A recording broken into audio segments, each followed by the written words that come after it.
하나님 말씀 잠언서 12장입니다.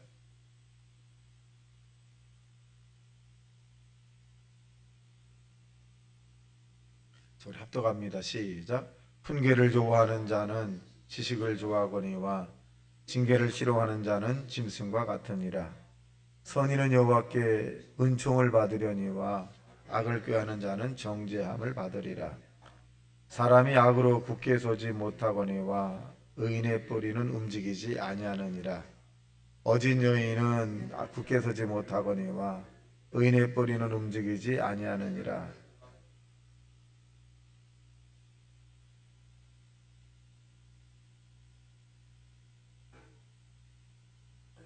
악인의 말은 사람을 엿보아 피를 흘리자 하는 것이거니와 정직한 자의 입은 사람을 구원하느니라. 악인은 엎드려져서 소멸되려니와 의인의 집은 서 있느니라. 사람은 그 행위대로 지혜대로 칭찬을 받으려니와 마음이 굽은 자는 멸시를 받느니라. 비천히 여김을 받을지라도 종을 부리는 자는 스스로 높은 죄하고도 음식이 필접한 자보다 나으니라. 의인은 자기의 가축의 생명을 돌보나 악인의 공일은 잔인이라. 자기의 토지를 경작하는 자는 먹을 것이 많거니와 방탕한 것을 따르는 자는 지혜가 없느니라. 악인은 불의의 이익을 담아나 의인은 그 뿌리로 말미암아 결실을 하느니라. 악인의 입술은 허물로 말미암아 그물에 걸려도 의인은 환난에서 벗어나느니라. 사람은 입의 열매로 말미암아 복록에 족하며 그 손이 행하는 대로 자기가 받느니라. 일어난 자는 자기 행위를 바른 줄로 여기나 지혜로운 자는 권고를 듣느니라. 일어난 자는 당장 분노를 나타내거니와 슬기로운 자는 수욕을 참느니라. 진리를 말하는 자는 의를 나타내어도 거짓 증인은 속이는 말을 하느니라. 칼로 찌름같이 함부로 말하는 자가 있거니와 지혜로운 자의 하는 양약과 같으니라. 진실한 입술은 영원히 보존되거니와 거짓 혀는 잠시 동안만 있을 뿐이니라. 악을 꾀하는 자의 마음에는 속임이 있고 화평을 의논한 자에게는 실학이 있느니라. 의인에게는 어떤 재앙도 임하지 아니하려니와 악인에게는 장화가 가득하니라. 거짓 입술은 여호와께 미움을 받아도 진실하게 행하는 자는 그의 기뻐하심을 받느니라. 지식을 감추어도 미련한 자의 마음은 미련한 것을 전파하느니라. 부지런한 자의 손은 사람을 다스리게 되어도 게으른 자는 부림을 받느니라. 근심이 사람의 마음에 있으면 그것으로 번뇌하게 되나 선한 말은 그것을 즐겁게 하느니라. 의인은 그 이웃의 인자가 되나 악인의 수행은 자신을 미혹하느니라. 게으른 자는 그 잡은 것도 사냥하지 아니하나니 사람의 부귀는 부지런한 것이니라. 공의로운 길에 생명이 있나니 그 길은 사망이 없느니라. 아멘. 자, 오늘 본문에 있는 내용은 의인이라고 하는 그 게으름, 부지런함, 또 입술 이런 부분들의 이제 특징적인 부분이 나올 수 있습니다. 자, 이 잠언서의 특징은 어떻게 보면 훈계라고 하는 부분을 많이 나오고 있죠. 그래서 1절 시작. 훈계를 좋아하는 자는 지식을 좋아하거니와 징계를 싫어하는 자는 짐승과 같다. 그래서 이 잠언서의 내용과 또 특징인 것은 거만한 자를 징계하지 마라. 도리어 너를 욕할 것이니라. 그러니까 거만한 자, 교만한 자 이런 부분들은 가득 찼다는 거죠. 가득 찼다. 그래서 다른 사람의 이야기를 받을 만한 공간이 없다는 거예요. 꽉 찼으니까 어떤 부분이 왔을 때 튕겨나가는 거죠. 그래서 우리가 이 훈계라고 하는 것은 이 사람이 더 잘 되길 바라는 그런 마음을 가지고 좋은 마음을 가지고 하는 거죠. 오늘 그렇게 했는데 이렇게 하면 더 잘 될 것 같습니다. 그거보다는 이렇게 하는 게 더 좋을 것 같습니다. 이렇게 이제 훈계. 사실은 일하는 사람보다 훈계하는 사람이 더 잘 봐요. 장기를 봐도 저는 장기를 잘 못 드는데 훈수 드는 사람이 더 많이 볼 수 있다는 거예요. 그러니까 근데 듣기를 좋아해서 실천하게 되면 좋은 성적 얻을 수 있죠. 마찬가지로 우리가 훈계라고 하는 것을 좀 거북스럽지만 그래도 받아들이면 양약이 되고 또 우리의 삶에 바른 길로 갈 수 있다. 그런데 이 징계라고 하는 것, 잘못된 부분에 대한 결과죠. 이런 부분을 이 싫어한다면 왜 내가 뭘 잘못해서 이렇게 하게 되면 짐승과 같다. 짐승은 뭡니까? 깨닫지 못하는 거죠. 그러니까 깨닫지 못하는 것이 짐승과 같다. 이렇게 변합니다. 자, 또 보겠습니다. 6절 시작. 악인의 말은 사람을 엿보아 피를 흘리지 않은 것이거니와 정직한 자의 입은 사람을 구원합니다. 악인의 말을 들으면 실패하죠. 그리고 사망의 길로 가게 됩니다. 그런데 의인 즉 정직한 자의 말을 들으면 건져냄을 받죠. 그렇게 하면 되겠습니다. 그럴까요? 어려움을 당할 때도 그렇게 하면 이 의인의 말, 그러니까 믿음 있는 사람의 말에 들으면 건져냄을 당한다. 또 보겠습니다. 12절 시작. 악인은 불의의 이익을 담아나 의인은 그 뿌리로 말미암아 결실하느니라. 노력의 대가, 수고의 대가에 대한 부분을 추구한다. 자, 13절 시작. 악인은 입술의 허물로 말미암아 그물에 걸려도 의인은 환난에서 벗어나느니라. 쉽게 말 악인은 악한 말을 자꾸 뿌리는 거잖아요. 다른 사람이 안 되길 바라는 그런 자기의 교만과 거만한 말을 자꾸 뿌리는 거예요. 그러니까 결국 그 말이 살리는 말이 아니라 죽이는 말이기 때문에 자기가 뿌린 말에 의해서 자기가 관리가 되는 거죠. 의인도 마찬가지죠. 의인은 좋은 말을 많이 하고 믿음의 말을 하기 때문에 자기가 뿌린 말대로 좋은 것을 거두고, 악인은 나쁜 말을 하고 나쁜 결실을 겪게 된다. 그래서 14절의 결론입니다. 시작. 사람은 입의 열매로 말미암아 복록에 족하며 그 손에 행하는 대로 자기가 받느니라. 그러니까 이 언어적 행위에 대한 부분이 얼마나 중요한가? 하나님이 물질 세계를 만들었을 때 언어로 만들었죠. 말씀으로. 물질 세계. 보이는 세계를 말씀으로 만들었다. 그러니까 우리가 오늘도 저와 여러분의 인생을 살아감에 있어서 보이지 않는 일들이 있어요. 물질 세계.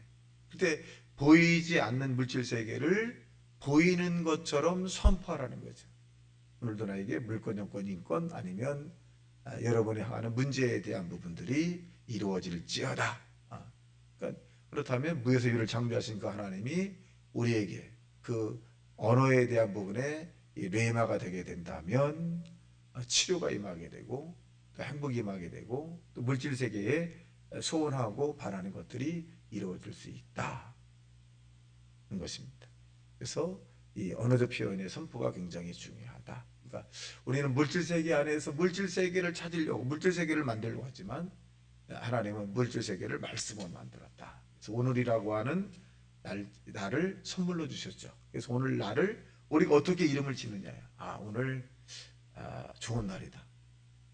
또 어저께 제 생각에는 오늘 어떤 날을 오늘은 일하는 날이다. 왜 수도가 세고 그러니까 오늘 일해야 되겠다. 그러니까 어저께 나는 오늘의 날을 정했던 거죠. 일할 것이고, 그다음에 예배를 드려야 될 것이고, 또 세배 드려야 될 건강보센터 가야 될 것이고, 근데 이렇게 이제 나를 이름을 짓듯이 여러분은 이름을 오늘 짓지 않았다면 오늘은 좋은 사람을 만나는 날이다.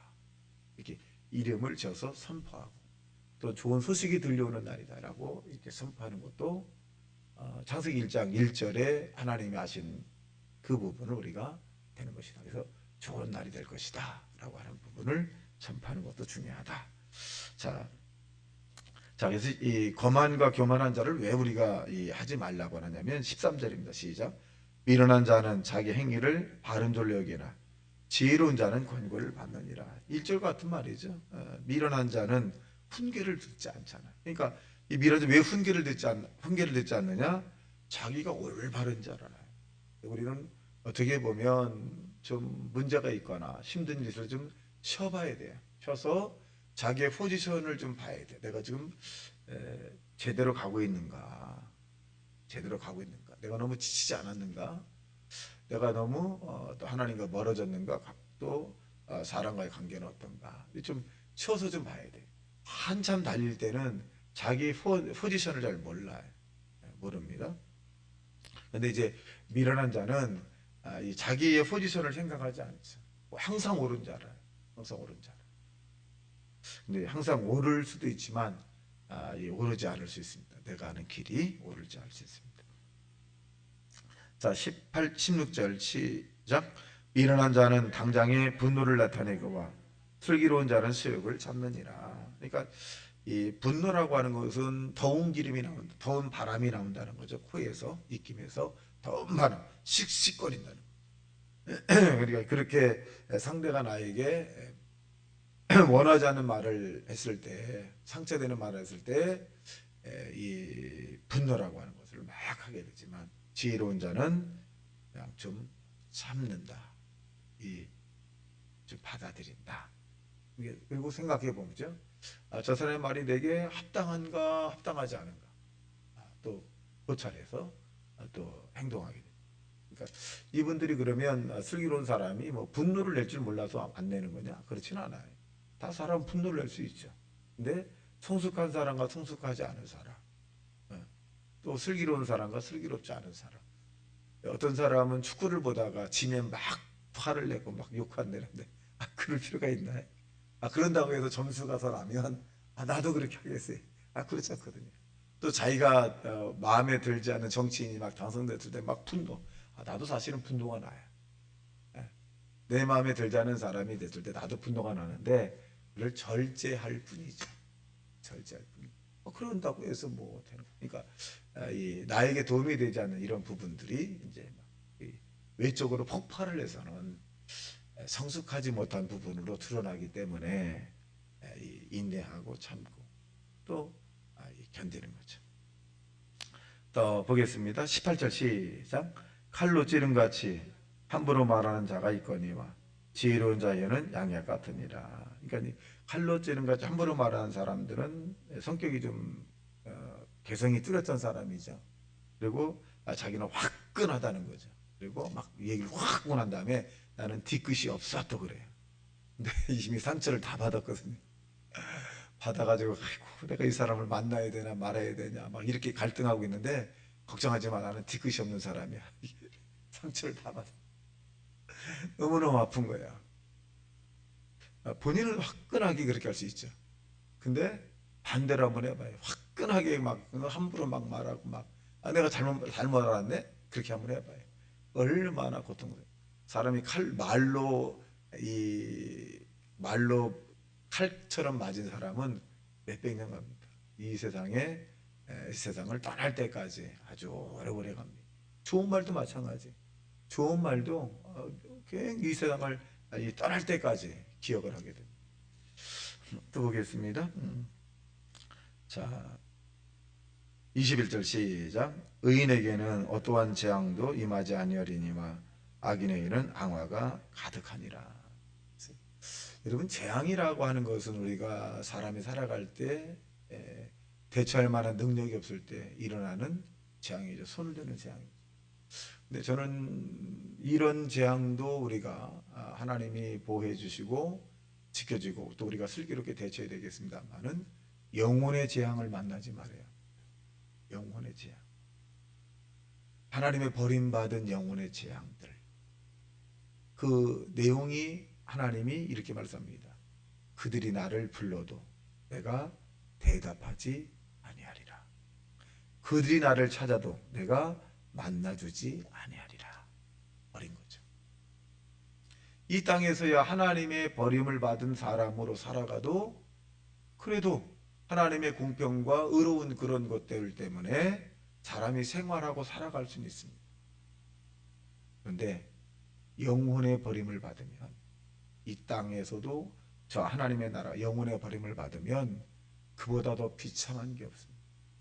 전 등산을 가끔가다 뒷산을 하게 되는데 가장 마음에 안쓰러운 게 뭐냐면 묘지가 있는데 그 묘지에 풀이 잔뜩 있는 잊혀졌어요. 아무도 찾아오지 않죠. 그 묘지에 누가 있는지도 모르고 너무나 마음이 짠하더라고. 저럴 바에 차라리 어떤 화장이라고 하는 부분에서 딱 갖다 놓지. 그냥 뭐 소양하고 묘지인지 길인지 구분할 수 없을 때 마음이 좀 찐합니다. 짠합니다. 잊혀진 거죠. 누군가의 자손에게 잊혀졌고 사람들에게 잊혀진. 그래서 잊혀졌다는 것은 어떻게 보면 땅에서는 좀 불행한 거죠.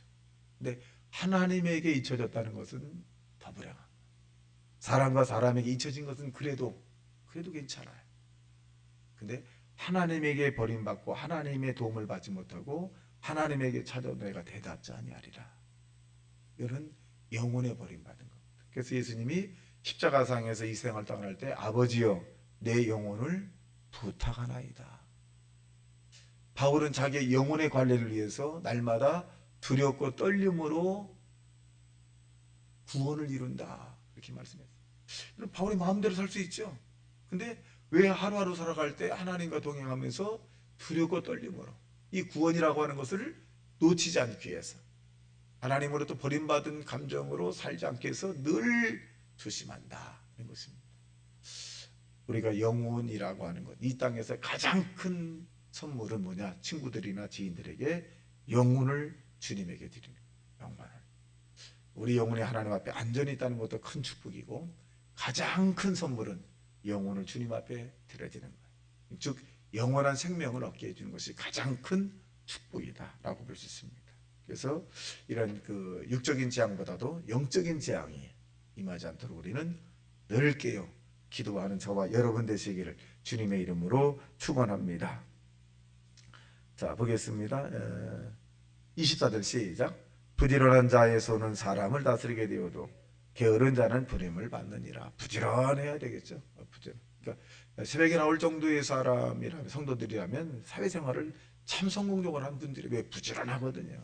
이 정도면 그것은 뭐 사회가 증명한 것이다라고 볼 수 있습니다. 자, 그 다음에 게으른 자는 어떤 자냐? 27절 시작. 게으른 자는 그 잡은 것도 사냥하지 아니하나니 사람에는 부지런한 것이니라. 부기는 부지런한 것이니라. 게으른 자의 특징은 내일 하면 되지 뭐.